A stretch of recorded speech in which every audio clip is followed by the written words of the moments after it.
Okay, for question number 4, it says when the titration described in question number 3 is half finished, the pH of the solution will still be acidic at pH of about 4.7.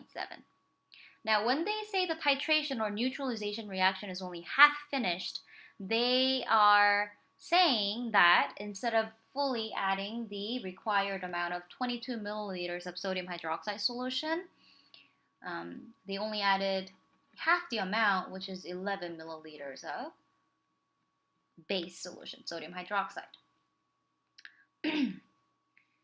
So let's go ahead and attempt this problem step by step. So 4A, what is the hydrogen ion concentration in a solution that has pH of 4.7? And to find the hydrogen ion concentration, you have to take the power of 10, and the exponent is negative pH. So 10 to the negative 4.7. Let's go ahead and type this in. 10 raised to the negative 4.7. So this is equal to 2.0 times 10 to the, now we're moving the decimal to the left, 1, 2, 3, 4, 5 times. Negative 5 molar, and this is the hydrogen ion concentration. Don't forget to properly label your number. Now 4B, estimate the pH of 0.225 molar solution of sodium hydroxide used in the titration. Now, sodium hydroxide is a strong base, and in water, 100% of it dissociate into sodium ions and hydroxide ions.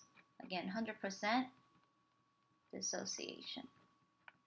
That means at equilibrium, at this point, the hydroxide ion concentration will be equal to 0.225 molar because 100% of it dissociate.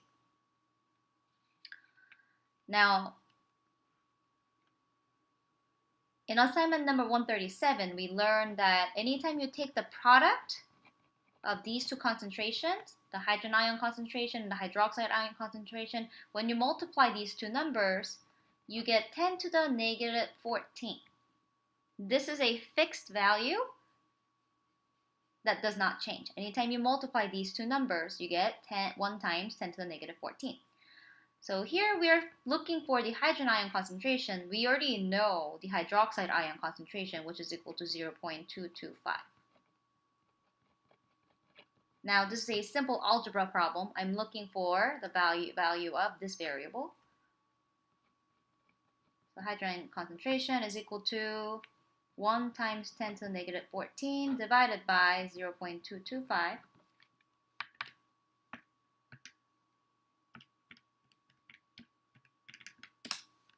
Which is equal to 4.44 times 10 to the negative 14 molar hydrogen ion. And now finally, to calculate the pH, you have to take the negative log of the hydrogen ion concentration, which we have just calculated. 4.44 times 10 to the negative 14 molar. And this number, negative log, and I'm just going to use the answer function because we just calculated that number in our calculator. That comes out to be 13. And this makes sense because sodium hydroxide is a base and its pH has to be greater than 7. Okay, so 4C says, how can you explain why the solution is still acidic when a solution of strong base has been added to a solution of weak acid? So here is the overall equation for a titration reaction. You're combining acetic acid with hydroxide ion to produce acetate ion plus water. Now, I'm not including sodium ion because they are spectator ions and they take no part in this reaction. So let's do a little bit of math to gain a better understanding of what's going on in this reaction. Remember, we started with 4.95 times 10 to the negative 3 moles of acetic acid in the beginning. This number is written down all the way at the top of this handout. Remember, that's the number of moles of acetic acid that we started with. And now, we are half finished with the titration, meaning we only added half the number of moles of acid. So we only added 2.475 times 10 to the negative 3 moles of base. And all of these have 1:1:1 ratio. So that means that when we are half finished with the titration, all of the sodium hydroxide ions will be used up, because when you compare these two number of moles, we can see the hydroxide ion is the limiting reagent. All of that is going to be used up, but we're going to still end up with some acid molecules. In fact, since they cancel each other out in 1:1 ratio, at the end of the reaction, we're going to end up with 2.475 times 10 to the negative 3 moles of acetic acid left over.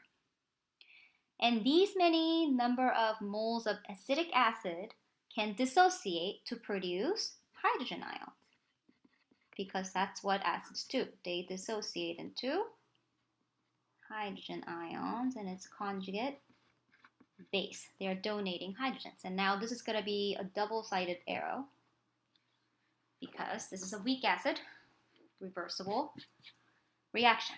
Now, so we still have some remaining acetic acid molecules which can dissociate into free hydrogen ions. And remember, pH only depends on free dissociated hydrogen ion concentrations. So to sum everything, when the titration is half finished, all of the hydroxide ions will be used up, ending up with 0 moles of hydroxide ion left in the solution. But since hydroxide ion is the limiting reagent, we're going to have some leftover acetic acid molecules which can dissociate into hydrogen ions that can contribute to pH to make it acidic. That's why we're ending up with a slightly acidic pH of 4.7.